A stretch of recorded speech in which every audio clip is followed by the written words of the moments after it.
Bueno. Y ahora nos vamos al viejo continente. Sí. Vamos a saludar a nuestro compañero corresponsal exclusivo de Telediario, Hola, allí Marce. en Roma, Marcelo D'Aloisio. Buen día. Hola.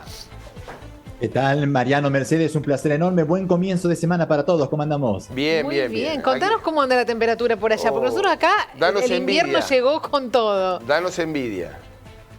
Bueno, para ser honesto, ya nos dejamos atrás esa ola infernal de calor africana que nos afectó no Bueno, está solamente a bien. nosotros que estamos aquí en Roma, sino a todos los que vivimos en el sur de Europa. En estos momentos estamos con 26 grados centígrados a las 3 de la Está tarde bien. con 11 minutos, así que aflojó un poquito absolutamente y estamos a la espera de la lluvia porque el sol aparece y desaparece entre los nubarrones que estamos teniendo en el cielo romano a esta hora del día, ¿eh? Acá un nevada en la Patagonia, puntos muy fríos, y una ola polar que ya está amenazando con progresar sobre el centro del país. Marcelo, el presidente nuestro de Argentina está nuevamente por allí. ¿Qué anda haciendo Contanos Milei un por poco. allá? Esa agenda que se da en medio de manifestaciones, protestas, no pase desapercibido, ¿no? De la manera más absoluta, yo ya les supe comentar tiempo atrás que jamás me había tocado, darme cuenta de las repercusiones enormes desde el punto de vista mediático cada vez que tenemos la visita de Javier Milei por acá, a diferencia de otros presidentes argentinos. Uno puede estar de acuerdo o en desacuerdo con sus políticas, gente que lo haya podido votar o no, pero guste o no, se habla muchísimo de Milei en esta parte del mundo. Estamos viendo imágenes, por ejemplo, de la protesta en Berlín contra su presencia, donde había pancarta para todos los gustos, ¿no? Milei fuera, no a la ley bases, también escrita, en alemán para que los medios de prensa entendieran.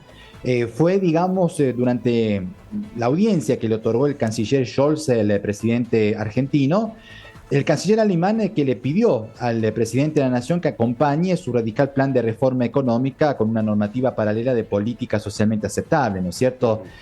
O sea, le pidió que haga todo lo posible para proteger la cohesión social en nuestro país. Mientras tanto, el presidente de la nación, está en la República Checa y desde la ciudad de Praga, hasta haberse reunido con empresarios, aseguró que durante la tercera semana de junio hubo inflación cero en nuestro país. Se advirtió que de no haber implementado ciertas medidas hubiera sido una verdadera catástrofe en Argentina si no se actuaba correctamente, ¿no es cierto? Con respecto a este cara a cara entre Scholz y Milei, estuvieron muy de acuerdo sobre la necesidad de firmar un tratado de libre comercio inmediatamente entre el Mercosur y la Unión Europea. Coinciden también en su postura respecto a la agresión rusa contra Ucrania. Y bueno, recordemos que el presidente Milei, antes de llegar a Berlín, había estado en Madrid, donde no pudo entrevistarse con Felipe VI, porque Contanos la Casa Real un poco dijo que eso. si no se entrevistaba con Sí. funcionarios del gobierno, la Casa Real no podía recibir un mandatario extranjero, pero sí recibió una condecoración de parte de la gobernadora conservadora de la Comunidad de Madrid, Díaz Ayuso, que también provocó división de pensamiento en España, porque hay gente que está de acuerdo, gente que está en contra de este reconocimiento. Pero bueno, también allí en España hubo movilizaciones, sobre todo de parte de una agrupación de feministas, de chicas que semidesnuda, evidentemente se acercaron al lugar donde se encontraba Milei con escritas, por ejemplo, tipo caviar y fascismo, o al fascismo ni honor ni gloria. Así que bueno, como decían ustedes, no pasa desapercibido la presencia de Milei en estas latitudes geográficas. Marcelo, contanos un poco esta situación, ¿no? Porque aquí tuvo mucha repercusión el tema que no fue recibido por el rey. ¿Es tan así? ¿Cómo fue? Porque, bueno, lo tenés allí de primera mano, digamos. ¿Cuál fue el motivo de que no hubo esa recepción? Por parte de Felipe VI, ¿me preguntás, Sí. Mariano? Bueno, porque ustedes saben a la perfección, mejor que yo, que España es una monarquía parlamentaria, por lo cual el rey es jefe de Estado, y el rey no puede meter la nariz en cuestiones internas e internacionales de política. El rey es jefe de Estado y se limita a ser garante de la Constitución, evidentemente a representar a los españoles, pero no puede tomar medidas de política, ¿no es cierto?, ni interna ni internacional. Por lo cual Felipe VI siempre ha otorgado una audiencia privada o oficial a cualquier mandatario extranjero a condición que se reúna antes, digamos, con el gobierno de turno de España. Okay. Siempre, absolutamente. En efecto, el cara a cara que un presidente, un jefe de Estado o de gobierno mantiene con el rey está siempre acompañado con el canciller. Y el canciller español, obviamente, jamás hubiera estado presente en esta audiencia con Felipe VI cuando fue quien tomó la iniciativa de retirarle la embajadora que ellos tenían en Buenos Aires, ¿no es cierto? Está bien, ¿no? Por todas estas cuestiones entiende, y esta política claro, internacional y la relación, o la falta de relación, o la mala relación entre Milei y Pedro Sánchez llevó a esta suspensión. Quedó claro. Lo que hay que destacar, si me lo permiten, es que la gobernadora de Madrid que lo premió a Milei no tuvo pelos en la lengua, porque salió diciendo, pero ¿cómo? Ustedes los socialistas me critican a mí porque yo condecoro a un presidente argentino, que la piensa de la misma manera, digamos, mía. Ustedes en cambio se callaron, ustedes los socialistas, cuando en cambio el ex presidente de México, López Obrador, insultó, pero para todo lo gusto, a Felipe VI, y ustedes los socialistas se quedaron callados, ¿no es cierto? Así que fíjense en ustedes la división de pensamiento que hay en la política europea respecto a la presidencia de Milei y de este reconocimiento que le hizo la gobernadora madrileña, ¿no? Marce, aprovechamos también siempre tu tiempo. Contanos del Papa que estuvo reunido, recibió al embajador de Rusia. Esto en pleno conflicto que como continúa, ¿no? Con Ucrania. Totalmente. Bueno, ahí estamos viendo las imágenes. Esas son imágenes cuando él le presentó las cartas credenciales al Santo Padre, el nuevo enviado de Vladimir Putin.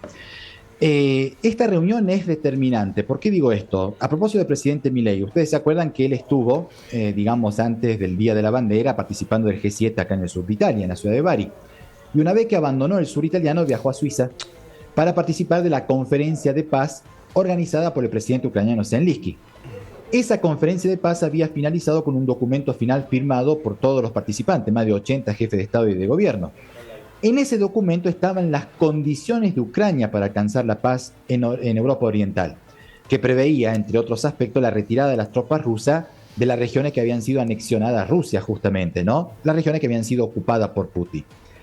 Tras este encuentro con el Papa Francisco, hubo una novedad muy importante, porque el Papa recibió las condiciones de Putin para alcanzar la paz. Ajá. ¿Y cuáles son estas condiciones? Que Ucrania no participe como miembro efectivo de la OTAN, ¿no es cierto? Porque no quisiera tener Putin un vecino miembro de la Alianza Atlántica en la vereda del frente, y sobre todo que el ejército ucraniano, fíjense en ustedes, se retire de las regiones que Putin ocupó, que hasta ayer fueron ucranianas. Claro. Ahora, los amigos televidentes podrán preguntarse, entonces, Marcelo, ¿a qué valió la conferencia de Suiza y a qué valió este encuentro del Papa Francisco con el embajador?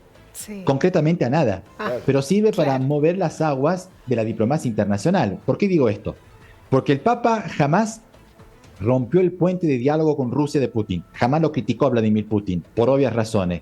Y por el otro lado, la presidenta de Suiza tiene un documento entre las manos y como Suiza es un país neutral, a nivel internacional, tiene todas las cartas en regla para viajar a Moscú, entrevistarse con Putin y decirle, mira, estas son las condiciones de Zelensky. Entonces, capaz que con estos documentos se pueda encontrar un común denominador y alcanzar la paz a beneficio de la población ucraniana inocente. Yo tengo mis dudas, pero lo importante es que las aguas se muevan, ¿no es cierto? Sí, tenemos todo esas dudas, ¿no? Esas dudas las tenemos todo, pero ojalá que sirva para dar un pasito hacia la paz, que es lo que todos deseamos. Bueno, y contanos una situación que se vivió muy violenta, ¿no? Allí en Italia. A un famoso exfutbolista le robaron, pero ¿de quién se trata? ¿Cómo fue? No, esto no pasó hoy. Para ser honesto, ha ocurrido la semana pasada, pero cada hora que pasa se tienen más detalles al respecto. ¿De quién estamos hablando? ¿De un personaje que ustedes conocen a la perfección, que es Roberto Baggio? Sí, claro. Que te podrá... Impresionante, subcampeón del mundo con la selección italiana en el Mundial de Estados Unidos 94, cuando Italia perdió esa final con Brasil de Bebeto, de Romario, ¿no es cierto? De Leonardo, de Taffarel, entre otros, ¿no? Bueno, él estaba viendo el partido de Italia frente a España por la Eurocopa en su finca. Él tiene una mansión en una zona montañosa a las afueras de Venecia, en la provincia de Vicenza, ¿no? En el norte de Italia. Estaba él en el living con su esposa, sus 2 hijos y su suegra. Y de golpe aparecieron 6 ladrones, 6 delincuentes. Él tuvo un forcejeo con uno de ellos. Uno de estos delincuentes le provocó una herida muy grave con la culata del revólver.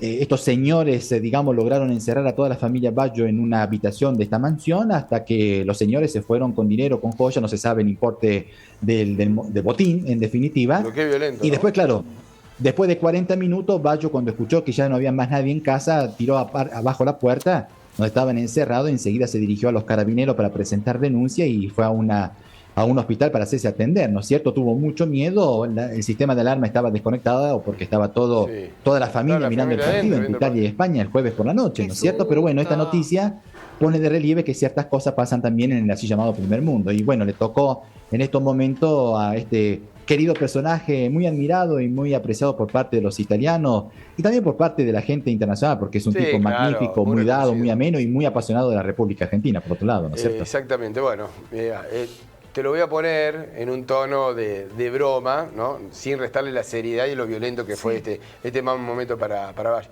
¿Qué pasó con la zurra? ¿Qué baile? ¿Qué milonga que le dio España? Sí. Absolutamente sí, merecida victoria. Y si no hubiera sido Mariano por el arquero de Italia, Donnarumma, Italia hubiera podido perder 5-6-0 por goleada.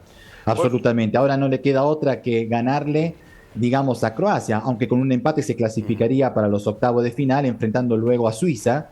Digamos que sería una selección abordable, pero nada que ver la Italia ante España respecto a la que habíamos visto ante Albania. Así que Spalletti tiene mucho trabajo, espero que organice bien, digamos, se haya entrenado bien los jugadores para el partido de esta noche, ¿no es cierto? ¿Muchas críticas o no? Son bravos bueno, ustedes. Digamos, críticas las hubo, pero nadie se sorprendió entre los colegas italianos porque sabemos que las individualidades técnicas de la selección española, que tiene jóvenes muy habilidosos, tiene un juego, digamos, completamente opuesto al catenaccio italiano, defensa y contraataque. Era sabido que eso podía ocurrirle a Italia. Y efectivamente ocurrió, ¿no es cierto? Bueno, vamos a ver qué pasa entonces. Seguimos con la Euro allí con Marcelo también muy prendidos y haciendo fuercito un poquito por Italia. Bueno, al menos. Mira, sí. Al menos yo, tira el apellido. Y el mío también. Y bueno, pero no sé si hace fuerza por Italia. Y sí. No te creo. ¿No se notó? No. Mirá que intenté que se notara. No, nosotros estamos con la zurra, estamos con la zurra. ¿Qué le vamos a hacer? Bueno, acá muchos europeos evidentemente están siguiendo la Copa América, claro. Y podrán imaginarse, también. los italianos, digamos, le hacen la barra, le hacen la guante a la selección argentina de fútbol. Mira. Marcelo, un fuerte abrazo y muchas gracias. Estamos en contacto en la semana. Será un placer, un gran abrazo para todos ustedes. Muchas gracias por este momento. Hasta luego. Chao.